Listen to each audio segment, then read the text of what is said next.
ini kita akan membahas bagaimana melakukan pengujian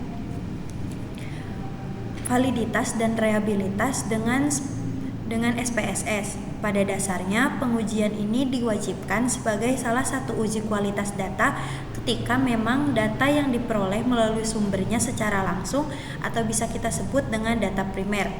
Di sini kita ada data primernya.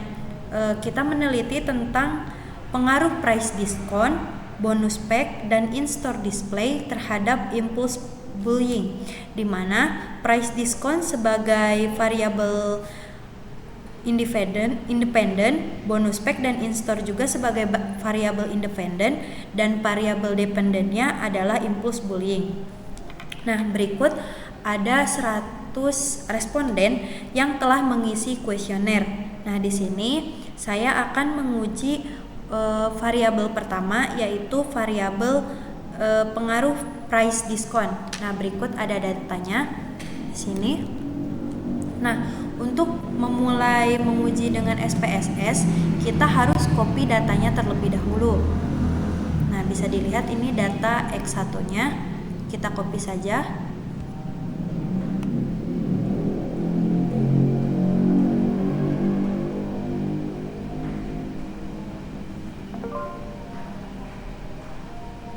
Kita copy. Setelah itu kita buka SPSS. Nah, di sini kita tinggal paste aja datanya. Nah, di variable view kita edit terlebih dahulu data-datanya. Nah, di variable view ini kita edit namanya dulu, karena tadi namanya price diskon, maka kita ubah namanya jadi PD01 PD01, terus yang bawah juga diganti sampai yang terakhir.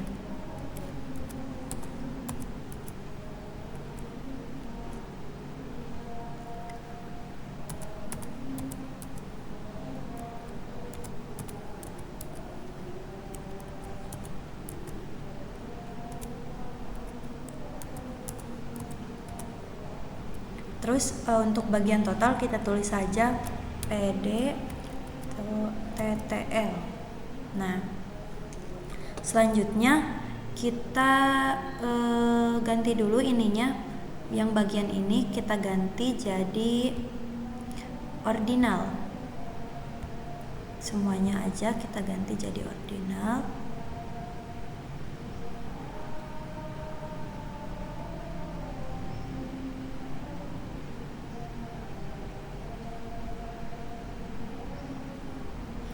Nah, setelah itu kita ke data view lagi.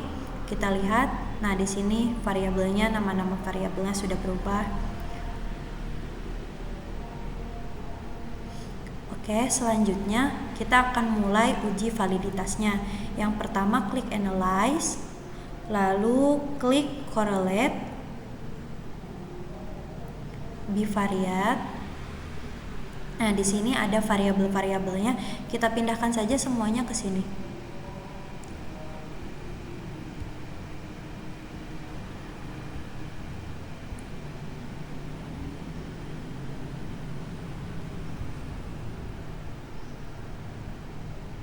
Nah, setelah selesai dipindahkan, kita pencet option. Nah, untuk option ini pastikan tidak ada yang dicentang. Kita pencet continue. Setelah itu bagian style harus dikosongkan, kita pencet saja cancel. Selanjutnya bagian bootstrap ini juga sama, kita kosongkan dan kita tekan continue. Setelah itu kita pencet OK. Nah, di sini sudah ada hasil uji validitasnya. Berikut adalah hasilnya. Nah, untuk melihat apakah data yang kita uji valid atau tidak, maka ada dua cara, yaitu kita melihat N-nya. Nah, N-nya ini sudah sesuai belum dengan jumlah data yang sudah kita input tadi. Nah, N yang kita input tadi yaitu 100. Nah, ini sudah sesuai. Selanjutnya, untuk melihat apakah data ini valid atau tidak, cara yang pertama yaitu kita lihat signifikansi dua tile nih, yang ini kita lihat apabila lebih kecil dari 0,05 maka dikatakan valid. Nih, yang ininya, maka dikatakan valid. Nah, ini karena kurang dari 0,05 berarti ini valid datanya ya. Selanjutnya kita bisa membandingkan R hitung dengan R tabel dengan melihat ini person correlate. Nah, R hitungnya ini 0,760. Nah, kita bandingkan dengan R tabelnya. Berikut R tabelnya. Karena ada 100 responden, maka kita lihat saja nih 100 responden. Nah, 0,195 kita bandingkan dengan yang tadi. Nah, ini 0,760 berarti lebih besar, artinya hasil pengujiannya valid karena lebih dari 0,195. Begitupun yang variabel selanjutnya nih, pertanyaan selanjutnya yang PD02 tuh ini lebih dari 0,195 berarti ini valid. Selanjutnya kita akan uji reabilitas. Nah, kalau uji reabilitas kita masih menggunakan yang tadi, data yang tadi, kita tinggal pencet saja analyze. Terus kita pilih scale. Terus kita pencet reliability analyze. Nih, nah kita pindahkan semua variannya, semua variabelnya, kecuali total. Untuk total jangan dipindahin. Nah, selanjutnya kita pencet statistik. Nah, untuk statistik ini kita contreng item yang ini, correlines, covariance, sama scale if item delete. Yang lainnya tidak usah dicontek. Setelah itu baru pencet continue.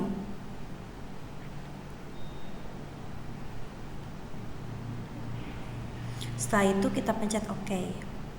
Nah, di sini sudah ada hasil dari uji reliabilitasnya. Nah, untuk uji reliabilitas ini, untuk melihat reliable atau tidak, maka kita bisa melihat skor Cronbach's alpha-nya. Nah, dikatakan reliable atau tidak, nilainya itu harus lebih dari 0,7. Nah, ini kan lebih 0,691. Berarti data ini reliable. Baik, selanjutnya untuk pengujian kedua, data kedua akan dilanjutkan oleh teman saya. Selanjutnya ada X2. Maaf.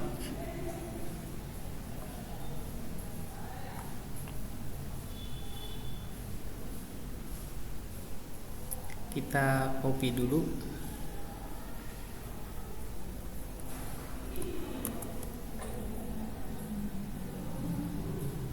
Terus kita paste di sini.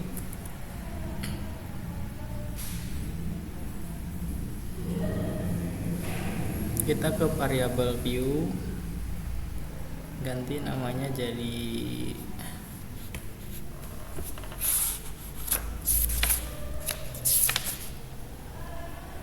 bonus spec, disingkat saja jadi BP.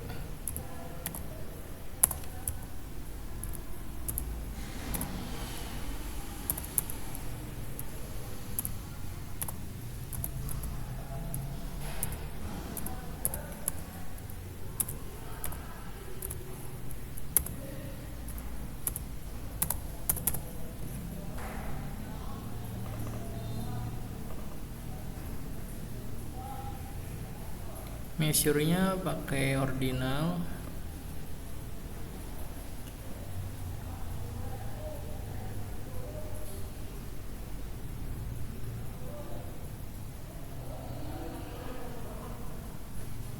langsung ke data view lagi, ke analyze, correlate, bivariate, masukkan semua.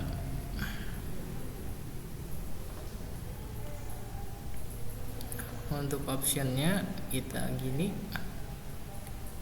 continue, style gak perlu karena gak ada, dan bob strapnya udah gini. Oke. Sudah kelihatan N nya 100, Pearson correction-nya kelihatan, sama sig-nya udah 0 semua.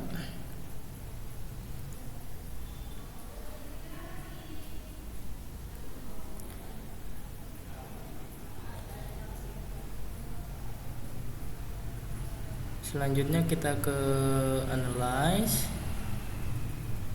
scale, reliability analyze, pindahin, statistiknya di checklist di bagian inter item, continue. Oke.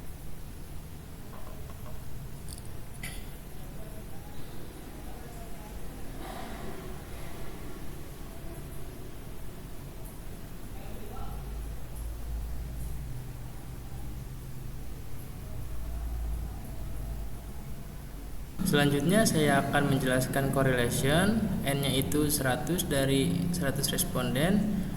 Terus sig-nya yaitu harus 0 semua, dan percent correlation-nya itu 0,646, 0,735, 0,784, 0,803, 0,782. Kita lihat di tabel R. Lihat respondennya, kita yang 100 0,195.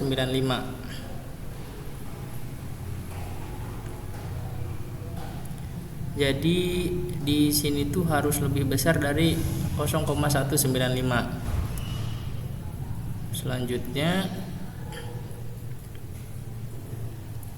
kita lihat di reliability statistik.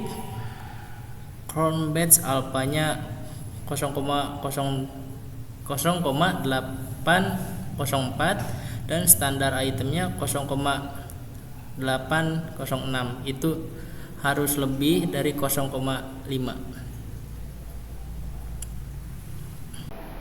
Selanjutnya di sini ada data yang ketiga, yaitu ISTO display. Di sini ada 100 responden yang telah mengisi kuesioner.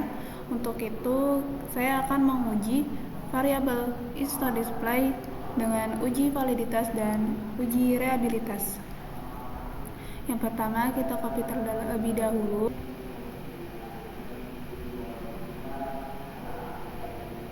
Lalu CTRL copy. Setelah dibuka, kita CTRL paste. Selanjutnya kita buka variabel view, lalu kita ubah namanya menjadi ISD01. Disingkat saja ya.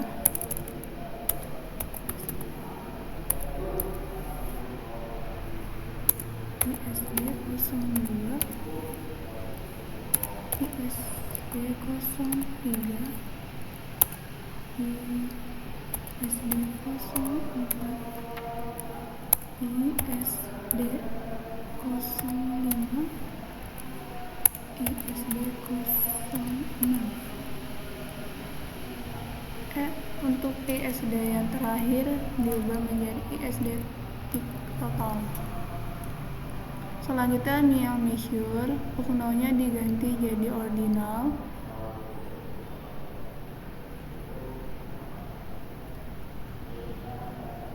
Semuanya. Setelah selesai, kita balik lagi ke data view. Nah, untuk pertama kita uji validitas terlebih dahulu. Kita klik analyze, lalu correlates, selanjutnya bivariance. ISD01 kita pindahkan ke sebelah kanan, 4, 5 dan ISD total. Selanjutnya klik table style, cancel, lalu klik option, continue, dan klik bootstrap, continue. Setelah semuanya telah selesai, klik OK.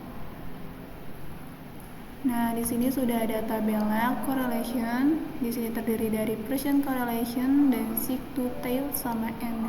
N di sini adalah kuesioner responden yang data yang telah kita buat.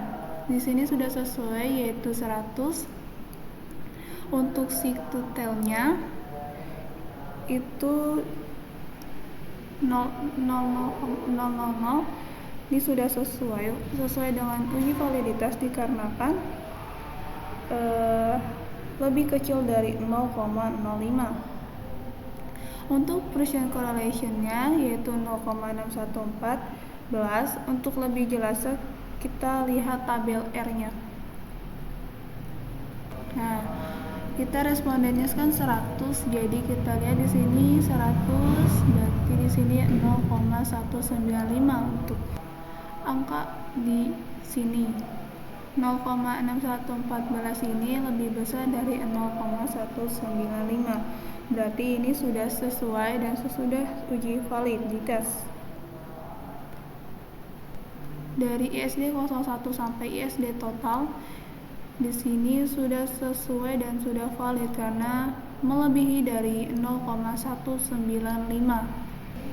Oke, selanjutnya ada uji reliabilitas. Yang pertama kita klik analyze, lalu scale, reliability analyze, klik ISD01 pindahkan ke sebelah kanan sampai ISD05. Klik statistik, lalu centang correlation dan covariance. Lalu setelah semua selesai, klik continue. Sudah selesai, kita klik OK. Nah, di sini sudah ada data dan tabelnya.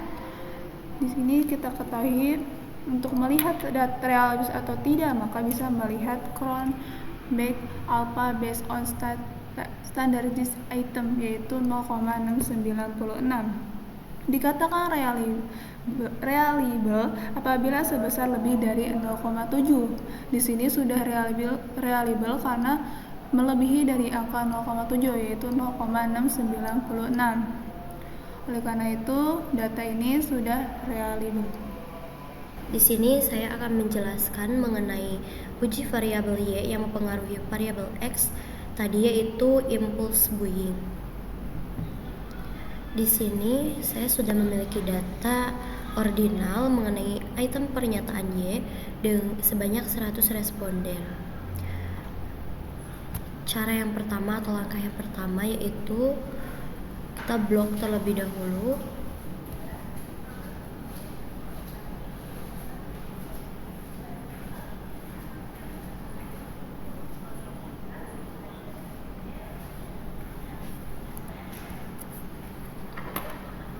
Lalu klik SPSS-nya.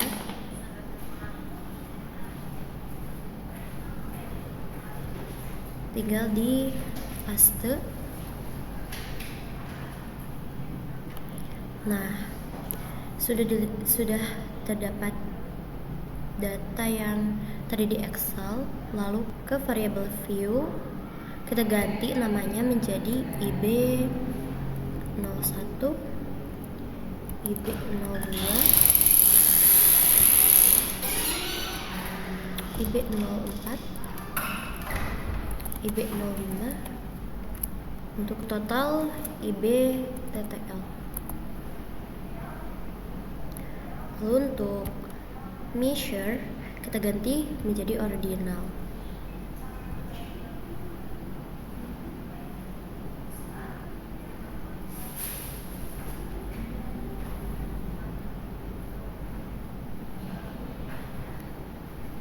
Selanjutnya klik analyze, correlate, terus ke bivariant.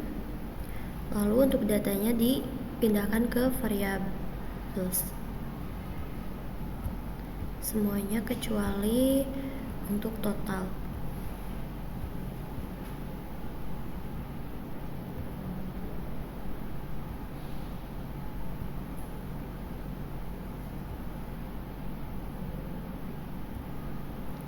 Lalu klik option.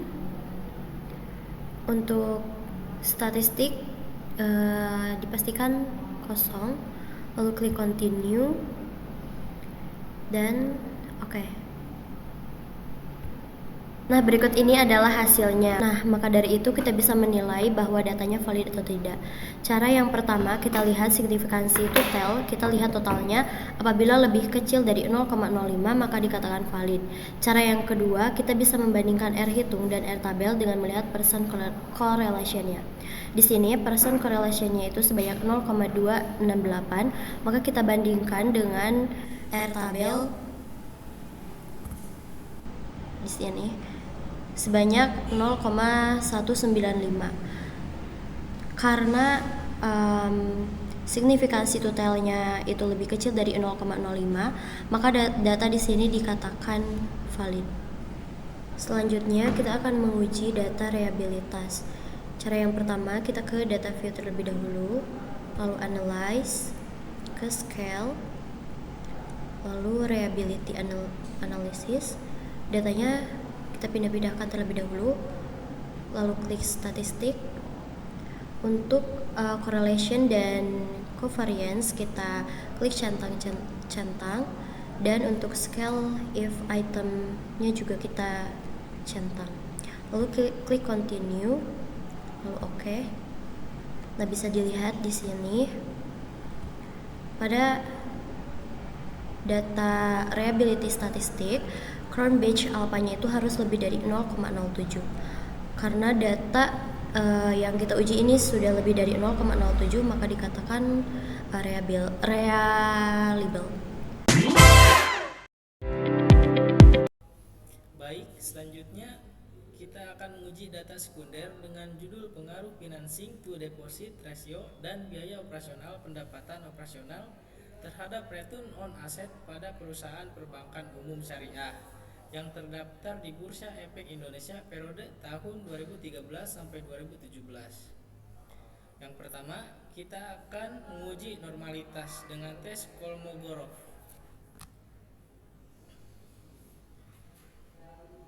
Pertama kita ke variable view.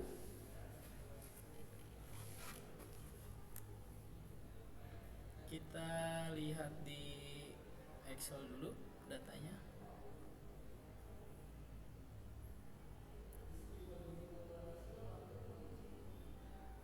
Di sini ada perbankan umum syariah tahun X1, X2 dan Y.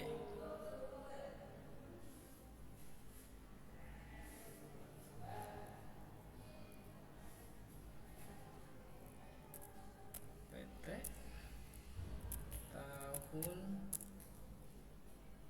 X1, X2, Y. Yang PT kita diubah numeriknya menjadi string, tahun juga dirubah jadi string. Terus measure-nya kita ubah, yang variabelnya jadi scale semua.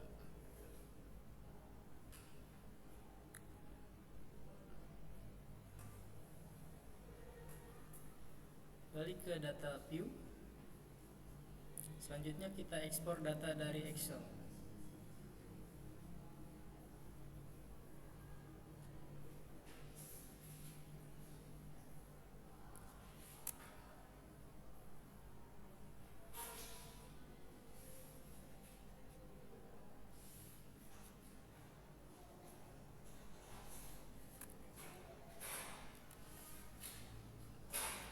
Data sudah muncul di SPSS. Selanjutnya ke analyze, regression, linear, Kita masukkan variabel Y ke dependent dan X-nya ke independent. Kita ke save, checklist yang di residual, continue.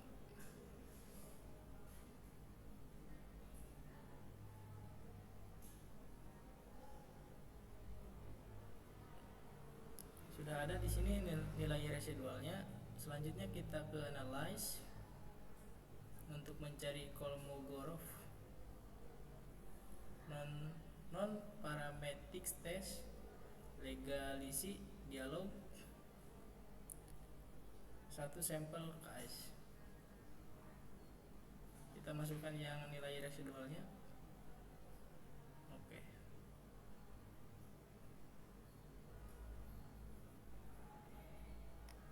Nah, dan tes distribusi ini normal karena nilai tesnya lebih dari 0,05, maka distribusi datanya itu normal. Oke, terima kasih. Baik, selanjutnya di sini saya akan membuat data uji heteroskedastisitas. Untuk itu terlebih dahulu kita buka aplikasi SPSS-nya. Nah, ini sudah ada aplikasi SPSS-nya. Kita klik variable view, terus klik, kita masukkan datanya.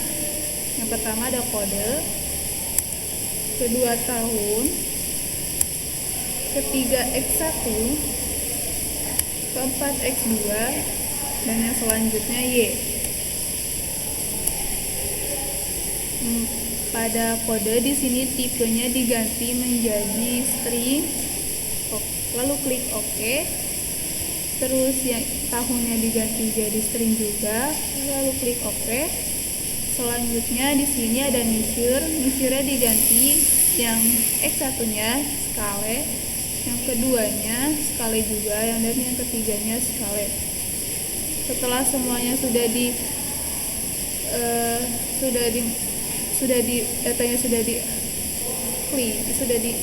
datanya sudah dikumpulkan.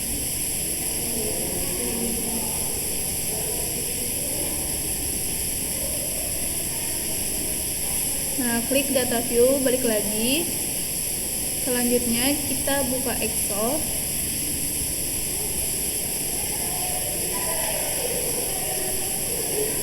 Di sini sudah ada data yang akan kita buat untuk uji heteroskedastisitas. Pertama kita copy dulu.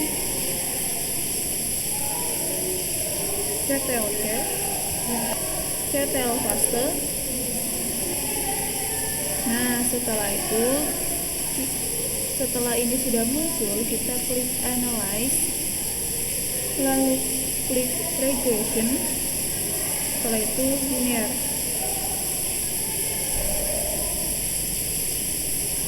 Nah, untuk Y-nya kita pindahkan ke dependent, X1-nya kita pindahkan ke independent, dan X2-nya kita pindahkan ke dependent. Nah, untuk save-nya kita ubah menjadi, kita klik unstandardized, lalu klik continue. Selanjutnya kita klik OK. Nah, setelah ini sudah ada tabelnya. Untuk R1-nya kita close dulu. Nah, di sini sudah muncul R1-nya. Selanjutnya kita klik transform untuk mengetahui absolutnya. Klik komputer variable, lalu di sini kita tulis ABS res 1. Lalu di sini kita klik arithmetic, lalu klik 2 kali ABS, muncul tanda tanya. Di sini kita ganti standardized.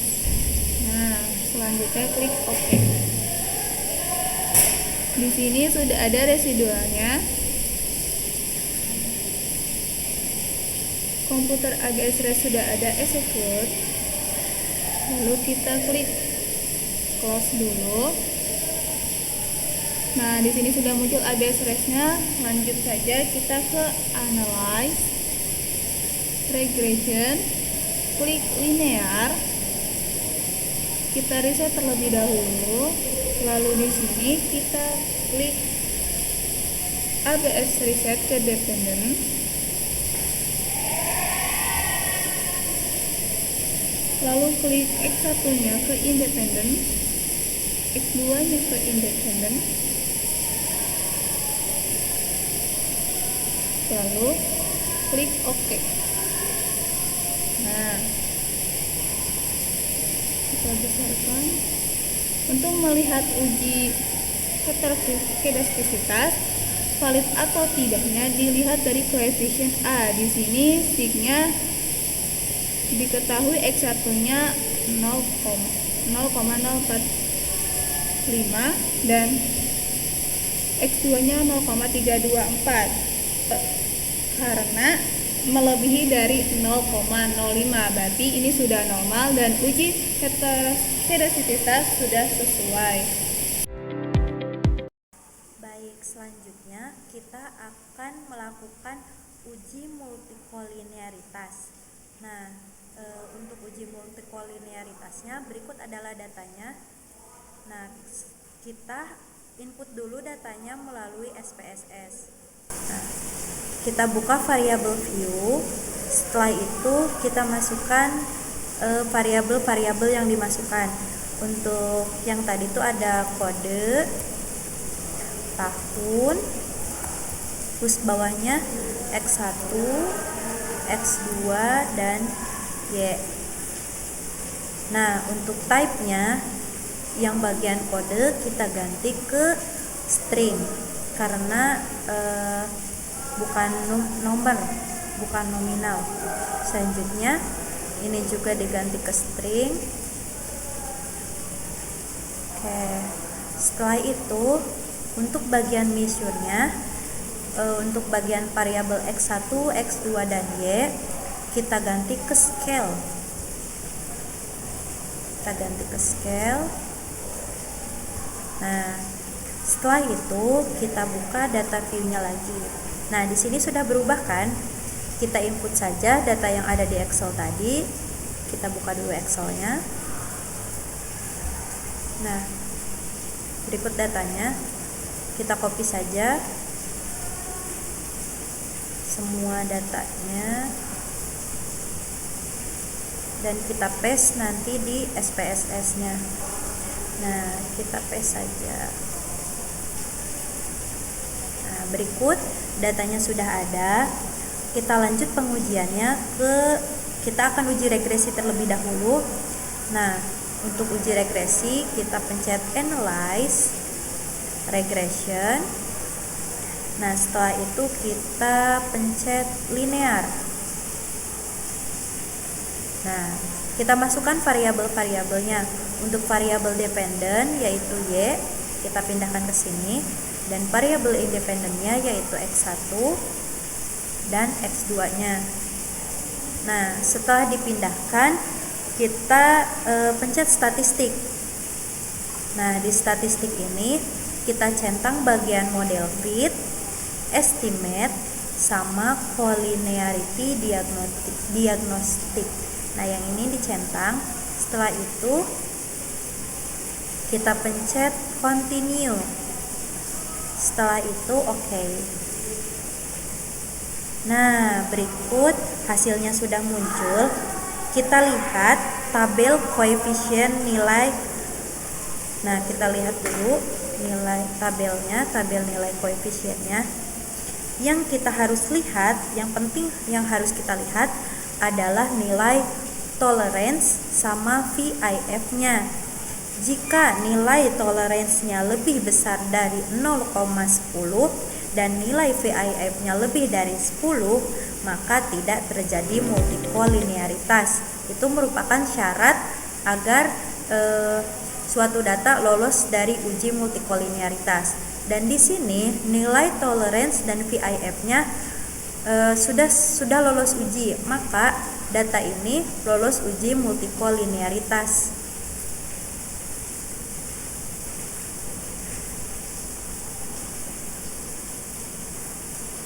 Baik, terima kasih.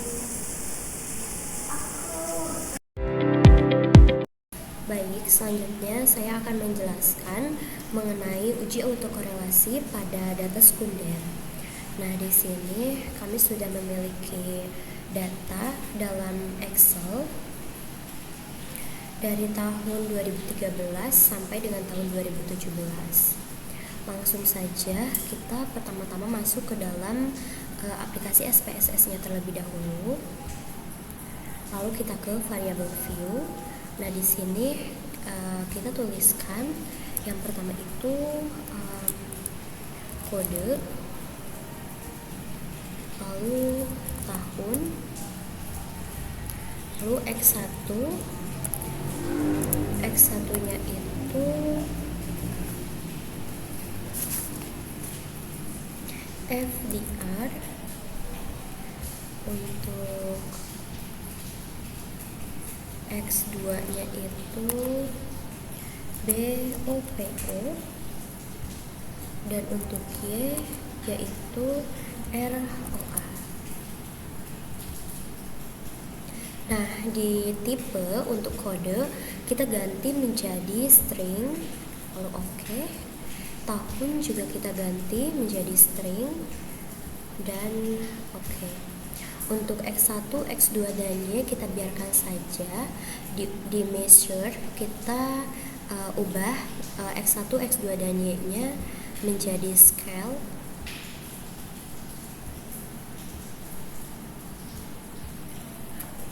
Nah, sudah, lalu kita kembali ke data view. Nah, di sini sudah terdapat kode tahun X1, X2 dan Y. Lalu langkah selanjutnya kita ke data yang sudah tadi ada di Excel. Kita copy datanya,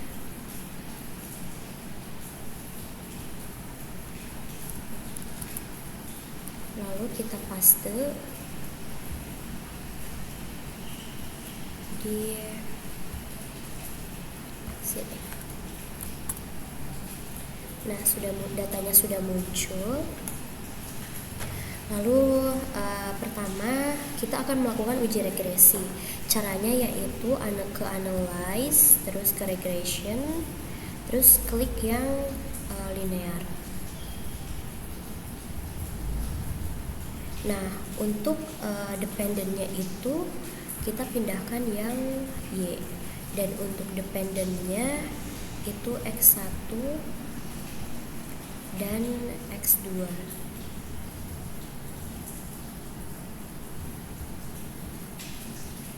Lalu selanjutnya klik statistik.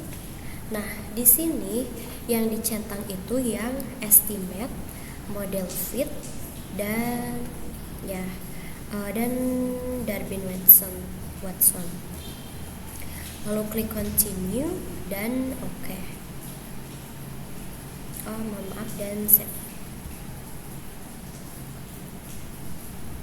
Di sini yang dicentangnya itu di residual kita centang yang unstandardized dan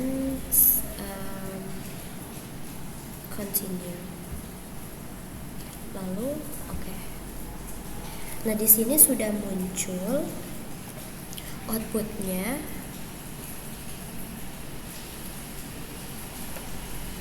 Langkah selanjutnya itu kita akan melakukan transform. Caranya yaitu ke transform, lalu ke compute variable.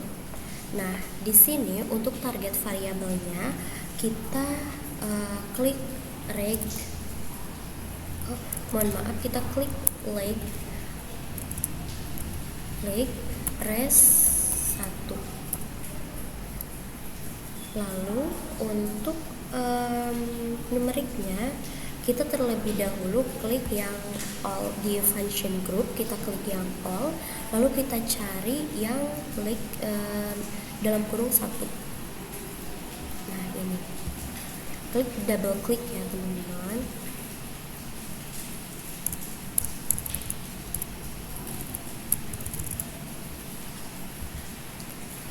Klik, kita klik yang understanded, nah lalu klik yang oke. Selanjutnya ini dilihat di sini muncul compute lake res dan lake res 1. Kita kembali ke dalam data view sini. Nah, di sini sudah muncul res 1 dan lake res 1. Kemudian selanjutnya kita kembali ke dalam output SPSS-nya. Nah, di sini. Nah, kita perhatikan tabel yang model summary karena di sini terdapat Darwin-Watson yang perlu dianalisa, dan ini merupakan dependent variable Y, yaitu return on asset. Nah, uji autokorelasi ini bertujuan untuk menguji apakah dalam model regresi linear ada korelasi antara kesalahan pengganggu pada periode T dengan kesalahan pengganggu pada periode T-1 yang sebelumnya. Nah, pada output tabel summary tadi menunjukkan Darwin-Watson-nya itu sebanyak 2,106. Selanjutnya kita perlu melihat tabel Darwin-Watson. Pada tabel Darwin-Watson, simbol K menunjukkan banyaknya variabel bebas. Simbol N menunjukkan banyaknya observasi. Nah, di sini diketahui K-nya itu sama dengan 2 karena jumlah variabel independennya yaitu X1 dan X2. Untuk N-nya itu 30. Lalu kita lihat K2-nya, lihat N yang jumlahnya itu 1,2837. Berada di sini pada K2. Maka DL-nya itu 1,2837, DU-nya itu 15666. Maka DU sama dengan 1,5666, rumusnya itu 4 min DU sama dengan 4 min 1,5666 sama dengan 2,4334. D sama dengan 2,106 yaitu nilai Darwin-Watson. DL sama dengan 1,5666 pada tabel Darwin-Watson. Jika D lebih kecil dari DL atau lebih besar dari 4 min DU, berarti terdapat autokorelasi. Jika D terletak di antara DL dan 4 min DU, berarti tidak terdapat autokorelasi. Maka pada tabel DL sama dengan 1,5666 dan DU sama dengan 2,106 berdasarkan tabel pembanding, berarti tidak terjadi autokorelasi. Sekian dan terima kasih.